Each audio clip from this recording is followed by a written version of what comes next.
یا تلمود، ٹھیک ہے۔ اس سے پہلے ہم نے تورات پڑھ لیا تھا، تورات میں اندر 5 کتب تھے، وہ بھی ہم نے پڑھ لیے تھے، ٹھیک ہے۔ تو وہ تو ہو گیا۔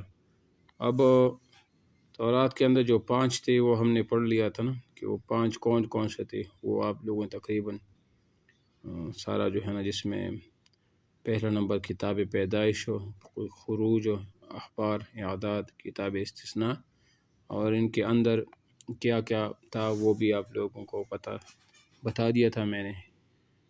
اب جو ان کے یہودیت کے ہاں جو دوسرا سب سے بڑا وہ ہے مذہبی کتاب ہے تالمود یا تلمود، یہ پڑھیں گے، ٹھیک ہے۔ یہ بھی یہودیوں کی ایک مقدس کتاب اور مذہبی صحیفہ ہے، اس میں یہودیوں کے مطابق حضرت ہارون علیہ السلام کی اولاد کے احوال مذکور ہیں، اور یہ واحد کتاب ہے جس میں اقوال کو راویوں کی مکمل سند کے ساتھ جمع کرنے کا اہتمام کیا گیا ہے۔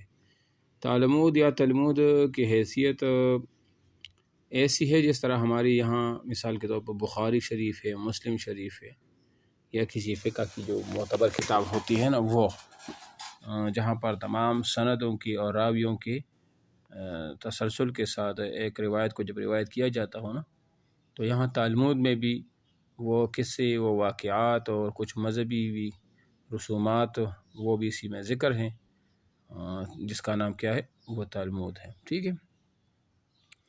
اچھا جی، یہ واحد کا اچھا یہ تو ہو گیا۔ ویسے یہ ایک طویل کتاب ہے جس میں کچھ زیادہ معلومات اکٹھی نہیں کی جا سکتی۔ یہودیوں کی اس مقدس کتاب کو اگر متن قرار دیا جائے تو بے جا نہ ہوگا، جسے فلسطینی احبار علماء نے مل کر تحریر وہ کیا تھا، ٹھیک ہے۔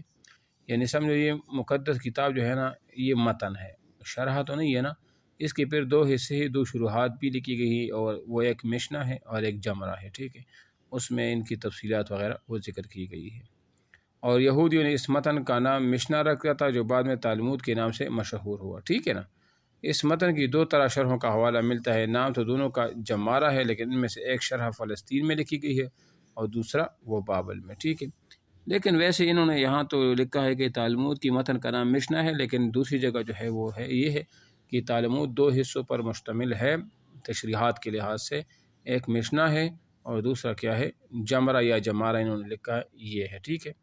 اور ایک اس میں جو ہے نا تالمود بابل کی بھی ہے، اور ایک تالمود فلسطینی بھی ہے۔ جو فلسطینی ہے وہ میرے خیال سے مختصر ہے، اور جو بابلی ہے، جو بابل میں لکھی ہے عراق میں، وہ کافی تفصیلی ہے، ٹھیک ہے۔ تو یہ تو ہوا تالمود، اور اس کو تورات شفوی بھی کہا جاتا ہے۔ کیا کہا جاتا ہے؟ تورات شفوی، یہ اس کو بھی کہا جاتا ہے، ٹھیک ہے۔ تو ان کے ہاں 2 جو ہے نا وہ کیا ہے، ایک تورات ہے اور ایک اس طرح تالمود ہے، اور ان کی بڑی وہ ہے، ان کے ہاں عظمت ہے۔ یہ تو ہو گیا۔ اب تورات و زبور تحریف کی اسباب، جب ہم کہتے ہیں نا کہ یہ کیوں تحریف شدہ ہیں اور اس میں تحریف کیوں کی گئی، تو وہ ابھی وہ بتا رہے ہیں نا کہ اس میں تحریف کے جو اسباب تھے نا وہ کیا تھے، اور وہ کیسے وہ کیوں پیدا ہو گئے تھے۔ تو یہ تورات زبور میں تحریف کے اسباب، اسلامی تعلیمات کے مطابق اپنے زمانے میں تورات اور زبور اس طرح واجب العمل تھی جیسے آج قرآن کریم، تاہم قرآن کریم ہمیں اس بات سے بھی روشناس کراتا ہے کہ اب تورات اور زبور اپنی اصلی ظہارت اور باقی نہ رہے، اور ان میں تحریف ہو چکی ہے، جن کے چند اسباب ہوں، اور وہ یہ ہیں تحریف کے اسباب۔ یہ دیکھو، 1 نمبر وہ خونریز جنگیں جو یہودیوں کو لڑنا پڑی کتب مقدسہ میں تحریف کا سب سے بڑا سبب اور سب سے اہم وجہ ہے، جس کا انکار متعصب سے متعصب آدمی نہیں کر سکتا، خاص طور پر اس وقت جب ان کتابوں کو نظر آتش کرنا یہودی خود بھی تسلیم کرتے ہیں۔ نیز یہ کہ تورات کے نسخے ہر دور میں تواتر کے ساتھ کبھی موجود نہ رہے۔ اگر آپ سے پوچھا جائے کہ تورات اور زبور یہ تحریف شدہ ہے، اس کے اسباب کیا تھے، تو آپ نے ترتیب دار یہ 3 4 5 اسباب یہ بتانے ہیں، جس میں پہلا سبب وہ یہی تھا جو متواتر ان پر حملے ہو رہے اور نظریات کیا گیا گا تورات کو، ان کے نسخوں کو، یہ پہلا وجہ ہے، ٹھیک ہے۔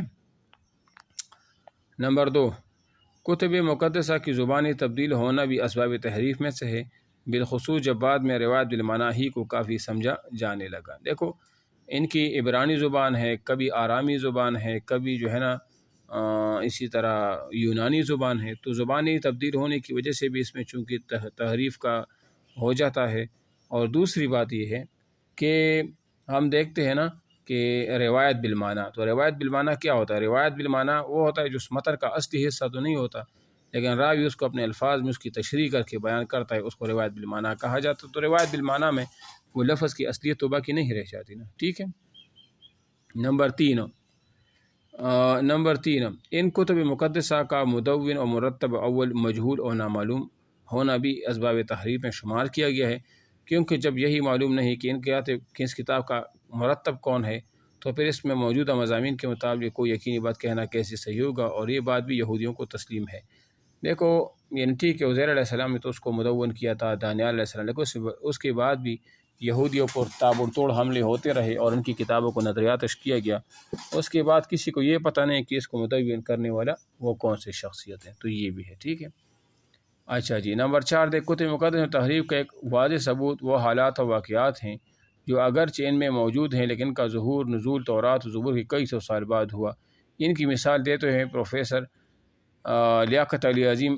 دیکھو یہ جو 3 وجوہات ہیں نا، بس آپ ان 3 وجوہات کو ذہن میں رکھ لے اور ان کو یاد کر لے. بس یہی جو ہے نا ان کی تحریف کے لیے یہی کافی ہے، تاکہ ساری کی ساری آج کل آپ کو وہ پھر جو ہے نا آپ کو نہیں آئے گی. ٹھیک ہے. تو بس یہ 3 چیزیں جو تحریف کی ہے نا اس کو آپ یاد رکھیں. ٹھیک ہے.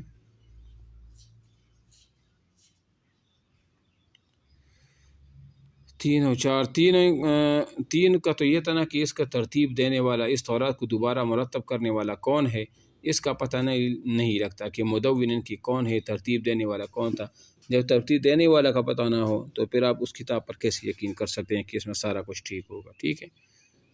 3 اور نمبر 4 یہ ہے کہ اس میں جو ہے نا نمبر 4 کتب مقدس تحریک ایک واضح ثبوت وہ حالات و واقعات ہیں جو اگرچہ نہیں موجود ہے لیکن کا ظہور نزول تورات و زبور کی کئی سو سال بعد وہ ہوا. ٹھیک ہے. یعنی کتب مقدسہ میں تحریک کا ایک واضح ثبوت وہ حالات اور واقعات ہیں جو حالات اور جو واقعات بعد میں رونما ہوئی تھی، جو اگرچہ اس میں جو ان میں موجود ہیں، یعنی ان تورات میں اور اس طرح زبور میں ان حالات وغیرہ کا ذکر تو ہے لیکن اس کا ظہور نزول تورات و زبور سے کئی سو سال بعد ہوا. اب دیکھو جب کئی سو سال بعد ان واقعات کا ظہور ہوا ہے تو وہ تورات کا اصل حصہ تو نہیں تھا نا، لہٰذا وہ تورات میں شامل کیا گیا اور اس کو زبور میں بھی شامل کیا گیا. تو اب اس کیا پتہ چل جاتا ہے کہ وہ واقعات سچائی ان کی کتنی ہے اور اس میں جو ہے نا جھوٹا پن یا وغیرہ وہ کتنا فیصد ہے. ٹھیک ہے. تو یہ بھی جو ہے نا اس میں ایک وجہ ہو سکتی ہے. ٹھیک ہے نا. یہ 4 وجوہات جو ہے نا آپ یاد رکھ لیں، یہ بس ضروری ہے. ٹھیک ہے.